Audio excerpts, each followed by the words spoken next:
Vous êtes sur BioNews Télévision, la télévision autrement. Aéroport international Kinshasa, par rapport à arrivé à corps, il y avait Nabiso, le général de force, ça papa chaka awa. Moi la vérité c'est ça awa, papa chaka tout le monde panza awa. Mais quand on fait ce tisiko bozaka bana so 5 heures. Tisiko yo bokena nous raté. Problème ezanini.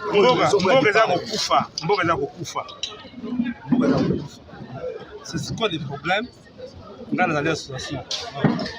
Pour dénoncer notre banque, normalement, le chef de l'État a mis ça après que ordre de Missambon. Le Premier ministre a signé Missambon.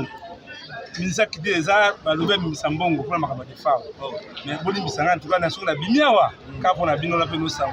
Jusqu'à 7 heures, nous te voyager parce que le document s'envole, il faut pas qu'il périme. Alors, parce qu'on improvisé, même plus grave. Nos amis même sont là où à bandera au Mogoté, à bis beaucoup d'accueil. Même pour eux, il faudra bien la marraine mandibile, la bengaye à sauver citation. Donc pour le gouvernement de saluer. Non, marraine, la marraine mandibile. Même deux amis photo, tu as la photo de ça Mbango. Qui est l'organisateur de chaque? L'organisateur, c'est le gouvernement congolais. Ils ont fait biso na makamabouye babeta biso opération la mwana buka lokolo tango babeta mwana buka lokolo vous kusani eti ngana komaki mutu ko mal mais de toute façon na remercier mama Sakiti des arts que aza alingai kaka naza na makambo ya même on essaie de sauver la situation même s'il n'était pas mis à banderole que moi yaka sikasikoyo autre que la Cameroun on ne pas ça va pesi mbongo c'est la marraine mandibile le côté gouvernement dans la moni ata bandera ata pour la pamba de Congo par rapport à l'organisation météorologique qui a depuis depuis 5 ans. Je pense que depuis Coréa mardi jeudi tout ça qu'est-ce qui empêche réellement corps et comment on a quitté ça parce que l'improvisation est totale. Bisous de ça là et vous comprendre mais tous les documents traiter dans le ministère de la gouvernement, il y a ça là. Mais c'est fort triste. Mais tout le monde ça va dans le débat. On est une polémique parce que les phases là, la polémique était. Et puis c'est très triste. C'est très triste comme vous dans beaucoup. Dans le monde qui est même temps on faisait depuis que beaucoup kufa là ngo. Don di mango ngo c'est kufa là. Mais pourquoi on va empêcher Béchara Congo aux non. Parce que donc il va s'en va. Là il y en a des musiciens moutou. Non. Avec les musiciens, ok. Avec la famille biologique, ok. On a polémique, par rapport à la délégation, délégation, c'est que nous allons à Cap Montana, mais un problème est bien parce que on ne comprend rien. Tu sais que la salle d'attente, c'est aussi sur ma deuxième, c'est aussi ici déjà. Donc là, pas plus sa mission autorisation, il y a possible. Braza, Gabon, la Cameroun, on se la famille a sorti la délégation, on va poser la question. On monopolise les documents, ils ont périmé. Le document a périmé. Non, ça va aider Bino. C'est comme Covid. C'est comme Covid, il a fait 48 heures, 24 heures, Bazo a journée en gros, vraiment. Vous avez vu ça sur la tombe, mais en tout cas, déception sur la tombe. Atamaï Bomélité. Atamukate. Oh. Non, les pays morts. Les pays morts. Merci beaucoup, Papa, monotonie à Baké. Bozala, 400 direct. On a bien un attaquement sur Maté. La Béguin, tout va d'abord dans les messieurs Bino. Au monde, la commissariat, ça a comme un peu sa ligne. Mais non, tout le monde peut sa ligne. Mais après, ça, on va couper. Marimé, ils ont circulé que délégation doit être 35 personnes. Non. Mais hier, on était la famille. Tout ça, une famille. Alors, la délégation, famille, Bazaki, mi balé, va retirer, va passer pour dire tout la vérité. Tout la moussi, il y a Zaza. Il n'y a pas l'argent là-bas. Papa, il faut qu'on tout. Pas nous voyons dans Macambo, il va faire un bon. Quand il faut, ce monde n'a la vision. Et ce monde presse officiel là, vous comprenez. Il y a pour un bon. Nous tu y a bala tongo de la plus information plus de fouti ba go pass de fouti Covid on a la délégation doit combien on a tous allés je crois 12 combien la famille bazali 3 kuna je crois 2 ou 3 oyo etikali banani po bamisien non bazali non est-ce que famille yango eza papa nalobi yoka nanu tosia polémique te nalobi bato bakimi parce que mbongo eza te okomprendre makambo avec chaque par là tolobi eza négligence ya gouvernement par rapport à ya artiste non gouvernement na bato wana problème te ezali problème de dirigeants badirigeant na biso mona motu oyo akanisa kozala mayele wera kofi jibe papa nani bafali ce que j'ai fait tala nini neti mpo mayele na ngai toki na Cameroun sa photo ta photo ya tidotiere tata photo eza na photo ya mbalaka ta ota totia selke totia ta boye mais ekokaki kosalama te consultant oyo aza kuna azwika ebemba te na avion tozeli yango libisa ngai ya nga nasala au moins des fois bane Congo bana émission oyo totelama simoya sabotage c'est du sabotage sans podium na epa na bango papa eloko te lukaka même ta bis même ta na motu ata bis eloko mema biso baweli bango moko tous les bani babe yango nini barubrique oyo ya mbongo bango bazwi biso batiaka so beaucoup de thé ni quoi pour te mafuta mupepe kaka bon ça va merci voilà les classes Fikipo Business Trading sponsor officiel Misalande. Oh merci Jésus.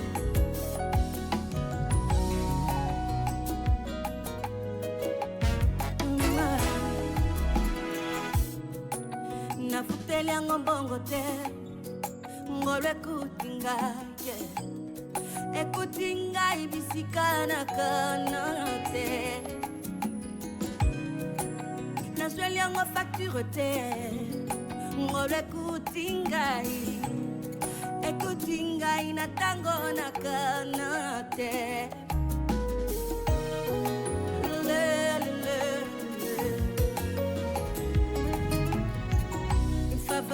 accordé librement à quelqu'un comme moi. Jésus, quelle grâce que j'ai trouvé à tes yeux. Ngoloué, ngoloué, ngoloué, ngoloué, ngoloué, ngoloué, ngoloué, ngoloué.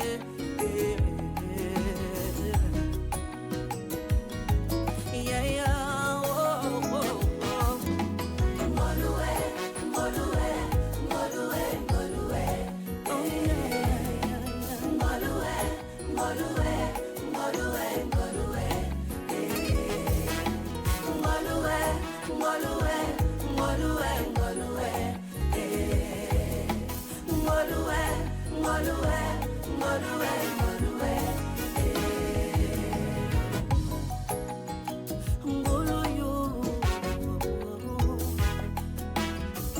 Orpheline de père et de mère, les lobali payo body, oh yes anine,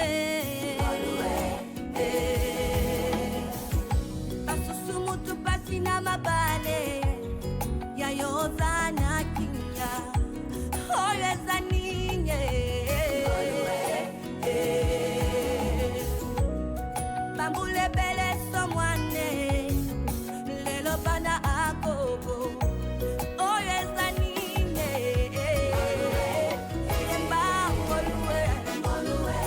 Ngolue,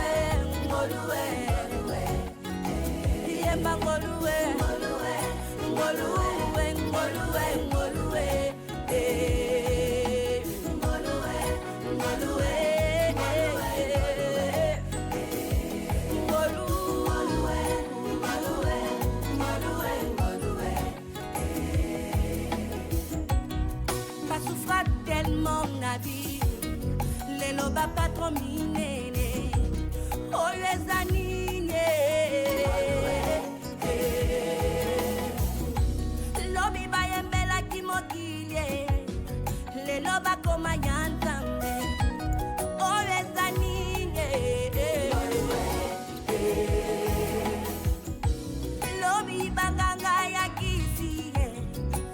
basali na nzambe ya solo oyo eza nini ye Ngolue ah Ngolue na yembi Ngolue emoninga ye yesaponi ngai Ngolue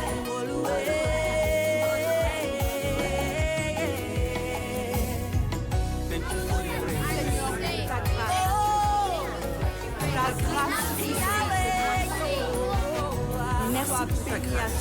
Where would I be without your grace? Jésus, ta grâce m'a sauvé. Une faveur ou un don pas mérité, bienveillance, avantage pas mérité, une grâce accordée à quelqu'un à mon Ngolue.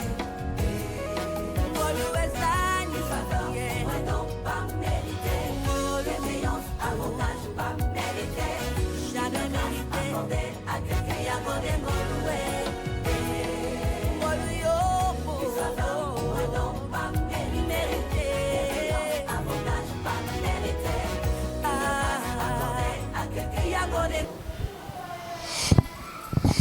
Et voilà, merci mesdames et messieurs, vous comprenez à l'image déjà. Aujourd'hui, nous ne sommes pas dans notre rubrique La surprise, autre vie, Makusa, non. Le regard sur le couple, non. Mais les autres, c'est le cas descente, Nabiso, na quartier moko où nous allons rapide parce que je suis avec un frère où on va expliquer beaucoup de détails. Vous remarquez une image déjà bah on va l'insérer biso ndako moko kitoko bien construit neka ezalaka na ville province ya Kinshasa République démocratique du Congo où apisa na vente bandeko peut-être pe bazara pour ça batonga basala msale belé mon négociation mutu mais place moko de GP Samelio maman, papa, ndeko mwasi, ndeko mobali, de partout aux alliés. Déjà, ils ont construit dans la condition morale malamu et ils ont été kama. Donc, il y a un moment communauté na biso le quoi tout ça tout près d'abino tout tambolara toujours de père peut te passer rabino message te communiquer rabino nyonso parce qu'il y a de grands messieurs il y a de grandes dames au balanda bio news télévision te passer bon peut sangwela mo peut-être bandeko maman to bandeko papa ba ozala pe intéressé na offre na biso eza awa bumoni botala ne ba balancer biso na image ils ont vraiment mon aîné, tous les détails, belé pas de konabiso, ou tous années à sur place, on me campé pour expliquer biso. Voilà. Avant de commencer, biso te sera toujours. Merci pas être temps Zambé à battre la biso, et Maton Domingi, dans notre sponsor officiel FBT Misalande. Grand merci à notre sœur Francine Kindembe depuis London. Merci pour la fidélité et confiance toujours dans Kata Bionus Télévision. Notre frère, il y a tout ça moi des détails mokier, bandeko on a déjà des détails yandaku Zaleli. Ah, tout ça dans wapi. Awa tozali na quartier. Awa tozali na quartier Kunda 1. OK, Kunda 1. Kunda 1. Toza na Retilombo. Na Retilombo. Toza proche à école université Izipa. Izipa Matete. Ah, Izipa Matete, Pembeni wa. Pembeni awa. Derrière nous, eza Kan Kabila. Okay. À plus ou moins 30 ou 20 mètres Kan Kabila. OK. Liboso na biso tozana salle de peinture ou batiaka ba mituka peinture. Okay. Donc tozana milieu moko boy eza vraiment sécurisé, bien stabilisé. Donc eza milieu moko vraiment eza milieu ya kitoko. Voilà. Donc tout peut baza ba circuler ka air nyonso vraiment. Toza vraiment na milieu européen eza civilisé vraiment. Nous voulons juste parler là ba détail belé parce que ndako ezali offre eza ndaku ezotekama donc lopango bima nyonso eza na kati awa eza otekama pesa biso mo ba détail moke parce que na monde déjà toza na ba makambo belé nyonso eza complet cuisine nyonso eza installé makambo belé bato ba royara ba koti ba juna lopango na ba makambo nyonso pesa biso ba détail nyonso eza na kati ndako. Oui, na kati ndaku toza na nyonso ezali cuisine eza déjà cuisine modernisée. Okay. Eza na ba cuisinière eza na kati. Okay. Nyonso oyo bazala na kati ya cuisine eza bien placé. Okay. Toza na lavabo na nyonso ezali on peut citerne. Toza citerne ya 1000 litres, toza na hydrophore oyo mai obenda mai abendi mai akotisi na kati ya citerne mai wana imatina ba toilette ba douche. Donc toza na nyonso oyo on peut bosa na mai moto. Oui, toza na mai chauffe eau, okay. Oui, ça chauffe eau. Ceux qui ont branché, on a maille s'est chauffé donc toza vraiment na nyonso oyo toza na si panneau likolo oyo panneau soleil donc ce qui lelo SNEL a eu complication na courant nae neka courant ngo ezalaka moi kenda zonga biso to na problème toza vraiment na problème été eza du matin au soir toza la na courant toza na courant penza eza vraiment toza na côté toza na 6 panneaux vous appelez na convertisseur toza na ba batterie oyo ils ont se charger ils ont payé ils ont se charger sous ceux qui couraient à se charger ceux qui moi ezali à se charger donc à côté lumière vraiment 100%. Déjà ba convertisseur na ba bloc na panneau nyonso ikoki ko alimenter nini na katanda. Bon déjà à côté convertisseur on a déjà TV ampoule nyonso oyo eza lokola déjà ba biloko ventilateur. Côté ceux qui toza na congélateur oyo eza na capacité moko boye akosalisa déjà donc hormis wana ce qu'on est bossé la reçu à gaz parce que c'est ça vraiment et consommer donc biloko eza vraiment en consommation ya gravité donc convertisseur na biso na ba batterie na biso eza na capacité penza ya ko allumer ya kosalisa oyo nyonso eza na moi capacité ya makasité lokola ba TV ba biloko lokola on a ba lumière donc on a ba ventilateur donc on a vraiment sans inquiétude vraiment voilà mais déjà ce tontoyé ba ils a combien de chambres ils ont la toilette na kati moi ba détail mukio oui tous on a 3 chambres na double salon tous on a double salon na salle à manger na salle de séjour tous on a petit salon likolo ils a salle de séjour de salle d'étude okolo ngwana se bana ba lié ba tam ba sololi avant que bokende kokota na ba chambre ndenge ba mataka ba ko vanda wana moi étude ba bimisi ba livre les a petit salon les a likolo tous on a toilette visiteur les on a se escalier avant matin comme on a toilette visiteur tous on a toilette oyo les ba garçon na ba fille les on a na katikati tous on a toilette ya ba parents les on a kati ya chambre ya ba parents à part ça tous on a balcon oyo ezota la balabala mutu chaque temps avandi azui mon pépé comme il faut. Merci beaucoup. Dans la cuisine ya munene donc on est vraiment bonne équipe. Merci vraiment. C'est gentil déjà. Merci beaucoup mesdames et messieurs, vous avez compris la manière dont Ndorona Bisso a expliqué Bisso déjà bomoni ba détail nyonso. Donc n'hésitez pas de nous appeler. Déjà tu rechabino à contact na ba propriétaire ya lopango. Déjà boyoki nengende ko mobile lobby ils a 3 chambres salon double salon ils ont la toilette ya ba visiteur donc na salon pembe na vont matascalier qui na ba chambre toilette ils wana soko matili kolo ils ont la toilette sur kaboli chambre ya bana basi na chambre ya bana mibali et soko koti na kati ya chambre ya ba parents ils ont la toilette na bango moko ya ba parents donc n'hésitez pas déjà de nous appeler vous qui êtes là ou vous êtes intéressés de partout vous êtes et tu vous allez toujours wana poto pe sabino ba détail et belé na privé o ezaika poto la kisabino image botala la manière est-ce que bana mboka pe bazotonga po bazosalisa pe bandeko mosusu peut-être ozara mabele ozoki tango tonga te maka mutu et susu mutu benga ozasko ba beaucoup ba détails pour na prix mutakokufa te nyonso basola rango benga biso na ba numéro o eza affiché au bas de vos écrans j'espère je crois de partout au brozala bino de suite voilà un grand merci na bino nyonso bolandi biso na moi rubrique moké oyo tranche spéciale o to yaki nango awa to kitaki vraiment na kati ya matete to koti bien nzela ya mutu kezali je crois que awa pe parking ezali mutu ke kotawa donc awa je crois que des voitures à Kokotawa. Moko ayebwe. Donc, vous avez déjà mon bimba. Biso lumière, donc électricité. Et ce qui est dérangé, biso de l'autre côté à SNEL, Tokomi Tumisamate, parce que tu as un convertisseur, 6 panneaux soleil, Oiwana, ils ont quoi alimenter, biso servi, biso, na lumière, ventilateur, bloco amikem et pesaraté. Et de l'autre côté à cuisine, ils ont bien équipé. Déjà, ceux qui, de l'autre côté, il y a réchaud, ils ont la cuisinière pour l'électricité normale. Ceux qui jouent moi, quand on se côtoie SNEL, il y a un réchaud à gaz.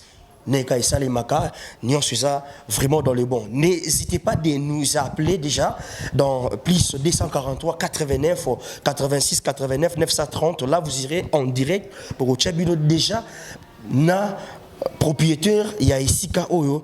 J'espère, je crois que vous sola bien. Tout ça direct, ils ont les cas Kenda non, ils ont direct et ils ont remonté au banc à Pesa. Donc le roi et l'équipe est en juste à toper sabino message. Et yamala mozali place kitoko to koti pena kimi na mutuka ezati o mabulu soki ninte to koti pena à l'aise, très à l'aise. Et je crois que ceux qui vous solliciter tout vous sepeli na offre oyo vous hésiter pour biso peut remekater que ça la yango malembe et ça la biso bien. Voilà, si Dieu ne revient pas, mesdames et messieurs, on va se retrouver dans le prochain numéro pour parler des d'autres rubriques. Aujourd'hui, c'était juste une tranche spéciale. Il y a offre oyo bimeli biso de n'tope ça sangwe pas bana mboka bazali bana mboka de partout bozali, même na Kinshasa, même na Afrique, Océanie, Amérique, Europe, bisika pi bozwami bobenga biso bokozwa biso na ba numéro na biso tokopesa bino ba détail ebele o esengeli pona offre oyo ya lopango mobimba ezotekama. Merci beaucoup. Oh, merci Jésus.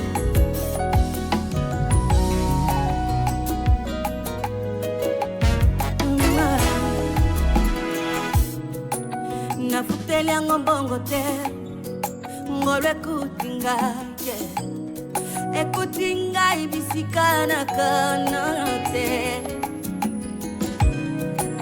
nazweli yango facture te ngolo écoute ngai na tango na kana te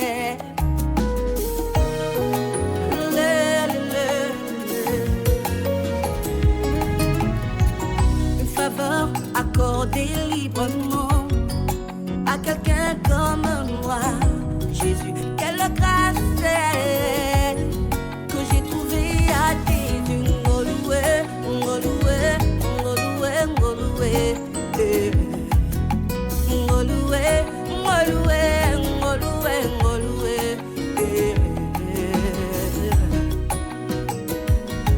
yeah, yeah, oh, oh, oh.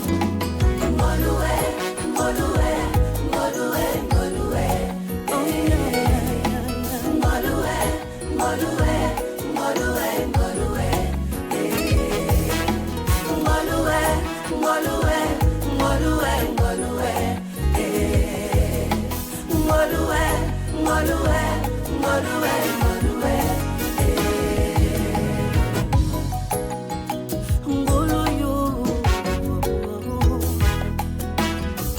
Orpheline de père et de mère, les lobali payo body, oyo zaninye,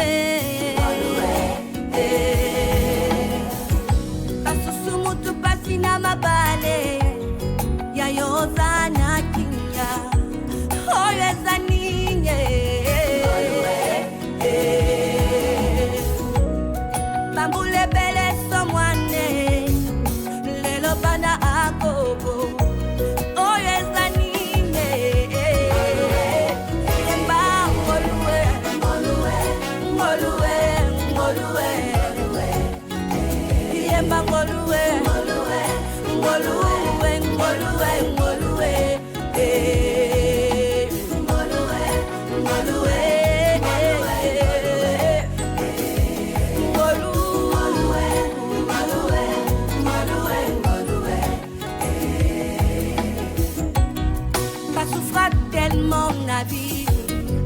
Loba patron minene, oyo zanine,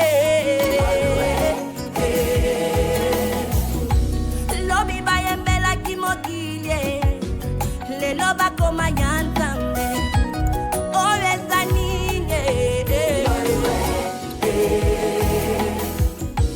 lobi banganga ya kisiye, le loba salina ntambe ya solo, oyo zanine.